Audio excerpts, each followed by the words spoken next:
పెళ్ళైన తర్వాత అమ్మాయి వాళ్ళ ఇంటికి అబ్బాయి అమ్మాయి కలిసి వచ్చిన తర్వాత ఏం చేస్తారో తెలుసా? సత్యనారాయణ వ్రతానికి వస్తారు కదా.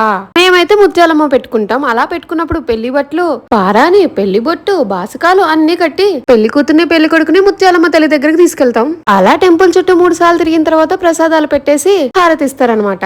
ఏ పూజ అయినా ఒక్కొక్కళ్ళు ఒక్కొక్క పద్ధతిలో చేస్తూ ఉంటారు కదా. ఈ గుడికి ప్రసాదం లాగా ఆనియన్స్ కూడా తీసుకొచ్చారు, మజ్జిగ కూడా. మజ్జిగనేమో అలా గడపకి సమర్పించి మనం ఏం చేసినా ప్రసాదాలు అవ్వచ్చు, ఏమైనా డబ్బులు సమర్పించడం అవ్వచ్చు. గుడి లోపల గుడి బయట సమానంగా సమర్పించాలి. ఈ అమ్మవారి కుంకుమ బొట్టయితే అస్సలు మిస్ చేసుకోకూడదండి. కొంతమంది నిమ్మకాయ దండలేస్తే, ఇంకొంతమంది అంటే మేము గారెలు దండగా వేసాం. మనం ప్రసాదంగా పెడతాం కదా, అవైతే కొంచెం కొంచెంగా ఇంటికి తీసుకొచ్చేయచ్చు.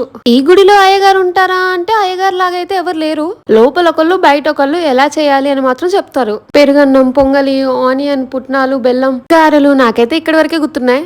ఏ కోరికైనా న్యాయంగా కోరుకుంటే ఆ అమ్మవారు ఖచ్చితంగా తీర్చేస్తారు. ఇంటికి వెళ్దాం.